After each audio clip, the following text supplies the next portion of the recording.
Olá, está no ar mais uma edição do Trajetórias. Na última semana de abril, a Câmara Municipal concedeu a Comenda Porto do Sol à Fundação Cultural e Assistencial ECARTA. A entidade, criada pelo Sindicato do Ensino Privado do Rio Grande do Sul, comemora 10 anos em 2015. O nosso convidado de hoje é o atual presidente da ECARTA, Marcos Fur. Muito bem-vindo, Marcos, ao programa Trajetórias. Eu é que agradeço o convite para falar um pouco sobre a nossa entidade. Exato, Marcos. A homenagem proposta pelos vereadores aqui foi uma proposta da vereadora Sofia Cavedon, também professora. O que significa para vocês, o que representa essa homenagem da Câmara de Vereadores nesses 10 anos da ECARTA? Motivo de muita alegria, de muita satisfação, na medida em que representa o reconhecimento do poder público a um projeto que, durante esses últimos 10 anos, vem se empenhando em oferecer produtos culturais de qualidade à sociedade gaúcha e, em especial, porto-alegrense. Então, para nós foi um motivo de grande alegria, de grande satisfação receber essa homenagem no dia 28 de abril. Há 10 anos, na verdade, o início da ECARTA tem mais de 10 anos, né? Ela tem 10 anos de funcionamento. Sim. Mas o que motivou essa iniciativa a partir desse sindicato dos professores, já que a programação da ECARTA, ela se destina, na verdade, a toda a sociedade de Porto Alegre? Exatamente. A Fundação ECARTA, ela foi instituída foi aprovada no Congresso dos Professores, realizado pelos sindicatos professores em 2003.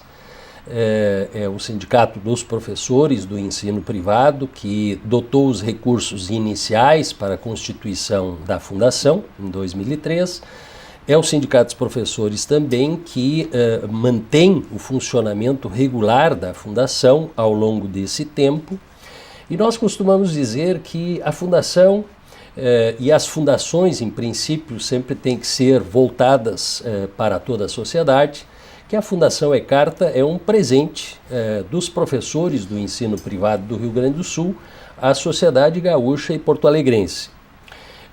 O Sindicato dos Professores, instituidor da Fundação, historicamente, até por uma questão natural, né, sendo trabalhadores da educação os seus representados, vinha tendo iniciativas no âmbito cultural, seguidamente promovia shows, fazia atividades culturais, era apoiador de uma série de atividades culturais, de debates realizados tanto aqui em Porto Alegre como no interior do estado. Chegou um certo momento que o nosso entendimento foi que nós deveríamos ter uma presença no mundo cultural mais efetiva, mais constante, mais consistente, né? Daí a ideia da criação da Fundação ECARTA, né? Exatamente porque também a instituição de um ente, como é o caso de uma fundação, supera um pouco aquele estigma que, de um modo geral, existe em relação aos sindicatos, sempre identificados com, muito mais identificados com uma conduta, uma trajetória mais conflitiva, né? E isso nem sempre aproxima muito as pessoas. Daí a ideia da criação de uma fundação, né, que pudesse, vamos dizer assim, contornar um pouco esse estigma e aproximar mais, não só professores, como o conjunto da sociedade. E nós diríamos que foi uma iniciativa acertada ao longo desse tempo. Tanto os professores como a sociedade, de um modo geral, têm marcado uma presença efetiva nas atividades que nós temos promovido. Pois é, e o leque é grande de atividades, né? O próprio nome ECARTA, Educação, Cultura, Arte, Recreação, Tecnologia e Assistência.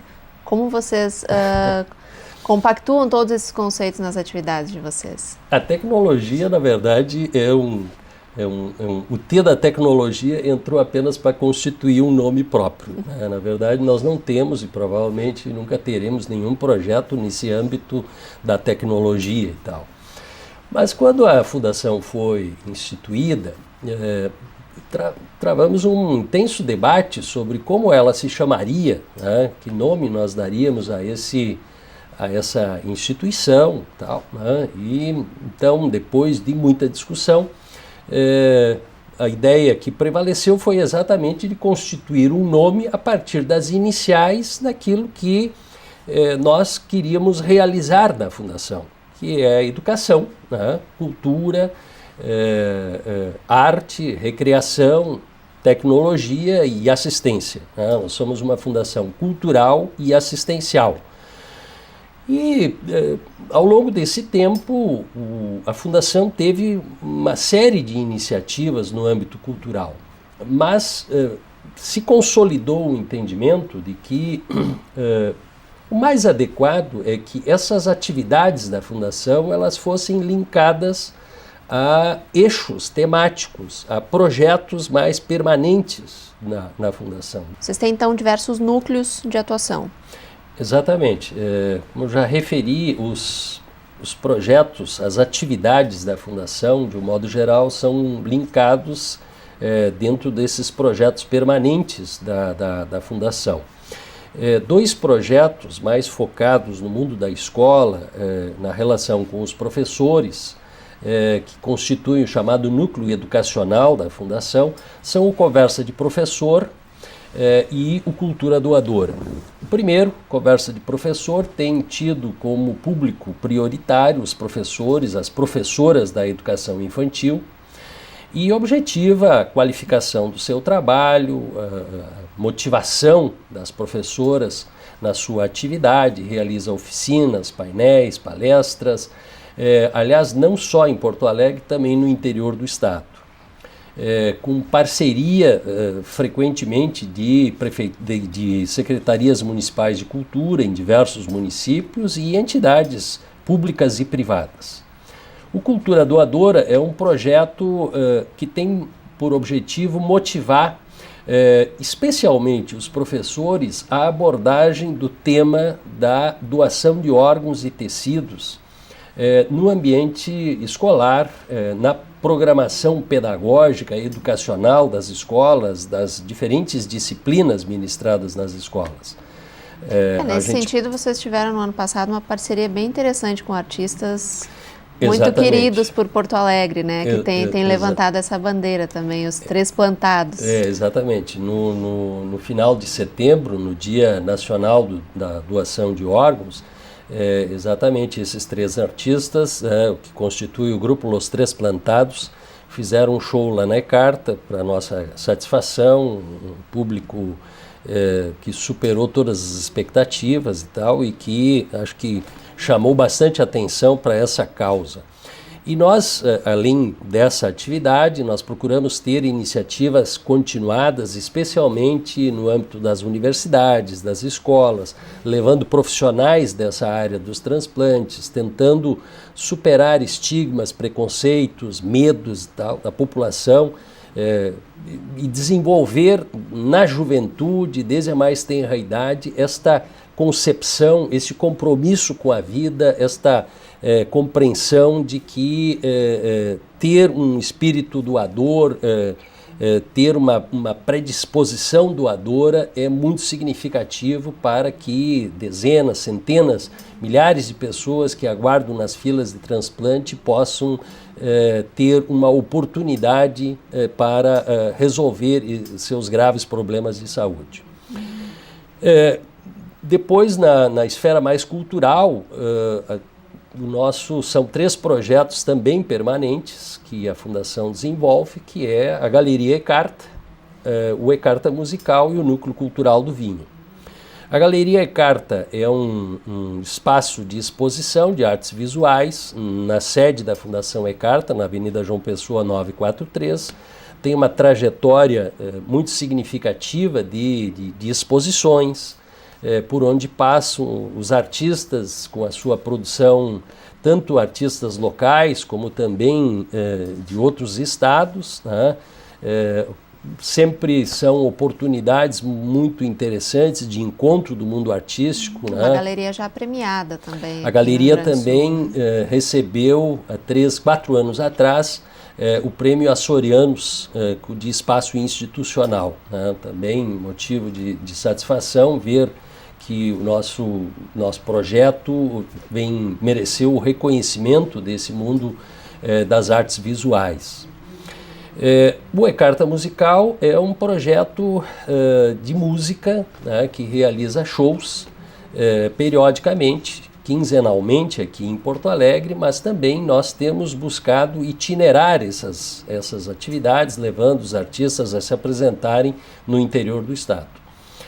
E o Núcleo Cultural do Vinho eu diria, aquele nosso projeto que constitui efetivamente um diferencial. Na verdade, galeria de arte, projetos musicais, é claro que existem diversas instituições com foco nessa atividade cultural, mas na verdade não existe nenhuma instituição que tenha algum projeto mais focado nessa questão da cultura do vinho, que e nós decidimos por ter um projeto dessa natureza pela percepção, pela compreensão de que, o vinho é um diferencial cultural do nosso estado, assim como o chimarrão, o churrasco, outros hábitos gastronômicos, o vinho é uma presença marcante na cultura gaúcha.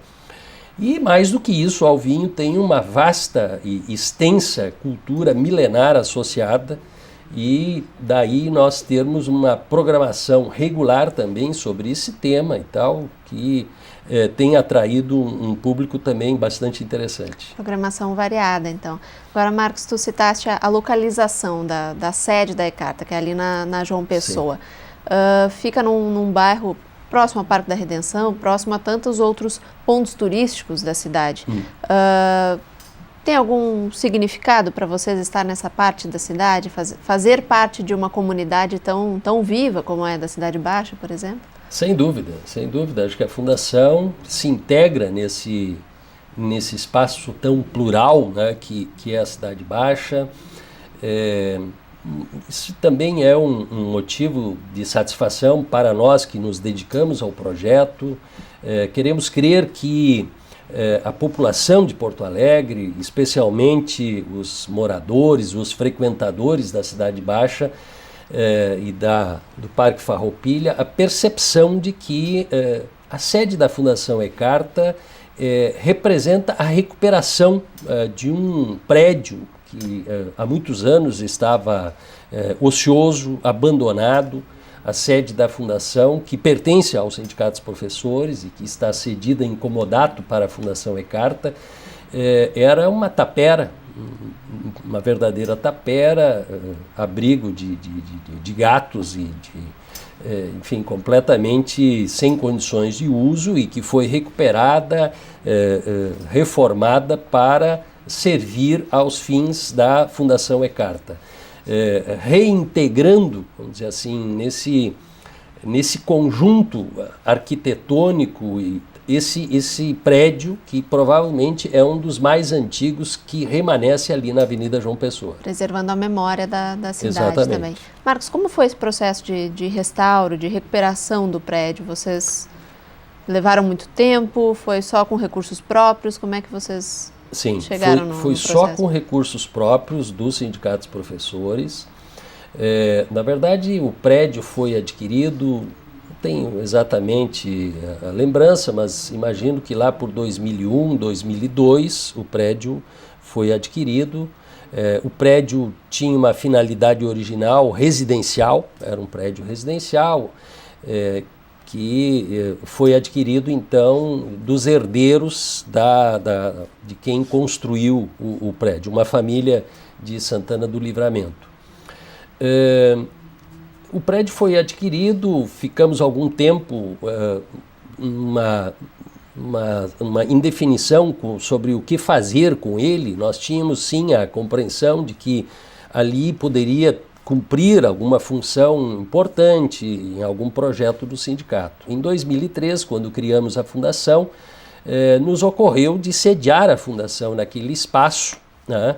E a partir daí se definiu a realização de uma reforma. Na verdade, nós não fizemos uma restauração do prédio. Ele foi reformado, houve algumas adequações internas dos espaços, de uma residência que ele era originalmente, ele foi adaptado para servir as finalidades da fundação, de uma fundação cultural. Agora, claro que isso tudo requer bastante dedicação, bastante trabalho. Marcos, tu és professor, claro, né? Professor de 2 colégios da capital, do Anchieta, do Americano. Tua formação em ciências sociais, mas sempre atuaste também no sindicato e tiveste já foste também do Conselho Estadual de Educação. Assim como a Ecarta tem esse viés de doar à sociedade, o professor é um eterno doador? Está sempre engajado também nessa questão? Sim, o engajamento acho que faz parte da minha personalidade, da minha condição pessoal. Sempre fui participante, sempre fui atuante no movimento, né? Você referiu, eu continuo tendo vínculo profissional com essas 2 conceituadas escolas aqui da cidade, que muito me honra, Colégio Anchieta, Colégio Americano. Mas eu há muitos anos, na verdade, me dedico à atividade sindical. Sou atualmente diretor de comunicação do Sindicato dos Professores do Ensino Privado. Eu já fui presidente em 3 gestões do Simpro, né? E é claro, ao longo dessa trajetória sindical, eu tive a oportunidade não só de estender a minha atividade para outros espaços do movimento sindical. Já fui vice-presidente da Central Única dos Trabalhadores aqui do Rio Grande do Sul, e também na área educacional. De 95 a 2000,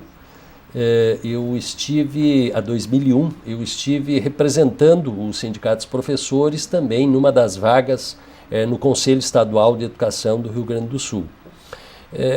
A Fundação Ecarta é meio que um desdobramento natural assim, de um espírito que busca sempre contribuir no sentido de ampliar as possibilidades de acesso da população ao mercado de trabalho, enquanto sindicalista, melhores salários, mas também de acesso à cultura. Na verdade, a Fundação Ecarta ela é um pouco um desdobramento de um conceito que a gente desenvolveu no Sindicato dos Professores e que, ali no final dos anos 90, nós criamos o conceito do sindicato cidadão, na convicção de que os sindicatos de um modo geral, o nosso em particular, não deveria ter um foco exclusivo na questão da relação contratual, da relação de emprego dos professores, o que implica salário, condições de trabalho, mas que deveria ter uma atuação que contemplasse de uma forma mais ampla a condição dos professores, que afinal de contas não são apenas trabalhadores. Além de trabalhadores, são cidadãos, são seres humanos com expectativas que vão além de boas condições de trabalho, de salário digno, mas que têm expectativas de acesso ao mundo da cultura. A formação do professor, em geral, é um assunto que se fala muito nos sindicatos, tanto na esfera pública quanto na esfera privada. E se critica muitas vezes digamos, uma mediocridade, uma mediocrização do professor por não ter acesso a formação contínua ou a outras formas culturais. O senhor acredita que o Simpro e a Ecarta têm conseguido reverter esse cenário, pelo menos em relação aos professores de escolas privadas? Eu não teria pretensão de dizer isso. Primeiro, não vou concordar com a mediocrização da condição dos professores. Eu digo que é uma crítica que se coloca muitas vezes, inclusive na imprensa, né, quando se fala da formação hoje. Os professores, o que ocorre é que, infelizmente, os professores, seja no ensino público, seja no ensino privado, e em especial nele, no ensino privado, sofrem um tensionamento muito intenso e muito permanente no sentido das exigências que se coloca a eles de trabalhos de uma carga horária de trabalho que vai muito além da sua carga horária contratual, né? São mais e mais instrumentos avaliativos, são mais e mais materiais pedagógicos para complementar a ação educativa e tal, e tudo isto se espera sempre que os professores façam fora do seu contrato de trabalho, fora da sua carga horária na escola, em casa graciosamente. E é óbvio que submetidos a esse padrão de exigência, a esta imposição, que é uma condição sine qua non, cujo cumprimento é condição sine qua non até para permanecer no emprego, né, no ensino privado, é óbvio que isso reduz o tempo que as pessoas têm de ócio e de participação em atividades culturais. Isso nos ressentimos muito. Gostaríamos sim de uma presença maior dos professores nas nossas atividades, e temos a convicção de que quando isso não acontece, os professores participam bastante, mas quando não participam ou estão participando menos, é porque exatamente estão trabalhando. A gente inclusive costuma dizer que o professor está quase sempre trabalhando, né? Mas é claro, nós não temos a pretensão de considerar que a atuação da ICARTA reverta essa situação. A ICARTA é, no nosso entendimento, uma contribuição, né? É uma iniciativa a serviço da qualificação, do lazer, da cultura dos professores, é mais um olhar né? diferente, um outro conceito, como tu falaste, de abordar a questão. E exatamente, mais uma oportunidade. Porto Alegre é uma cidade que tem uma infraestrutura cultural significativa e tal, por isso, inclusive, não é a realidade da maioria das cidades do interior do estado. Por isso, a Fundação tem uma pretensão de ser uma entidade efetivamente estadual. Nós fazemos um esforço, buscamos parcerias incessantemente no sentido de interiorizar as atividades da Fundação, né? Ainda nesse fim de semana passado, a Fundação promoveu um show musical em Uruguaiana, em Alegrete, tal, que se viabiliza a partir de parcerias com instituições locais, né, com outras empresas que contribuem para que isso seja possível. Agora, Marcos, para a gente encerrar o programa, gostaria que tu fizesse um convite para as próximas programações que continuam comemorando os 10 anos da ICARTA durante 2015 e para visitar também o espaço. Tá certo. Faria um convite a todos os porto-alegrenses, aos gaúchos que, estando em Porto Alegre, primeiro visitem, conheçam o prédio da Avenida João Pessoa, 943, prédio amarelo, muito bonito, muito vistoso, foi pintado no final do ano passado, repintado, e ali tem sempre uma exposição da nossa galeria, a Galeria ICARTA, que funciona de terça a domingos, nos horários tradicionais de funcionamento dos espaços de artes visuais da cidade. Participem dos nossos shows musicais, né, que fazemos quinzenalmente. Temos o prazer também de constatar e referir que a imprensa especializada tem sempre dado um espaço interessante à divulgação das nossas iniciativas lá.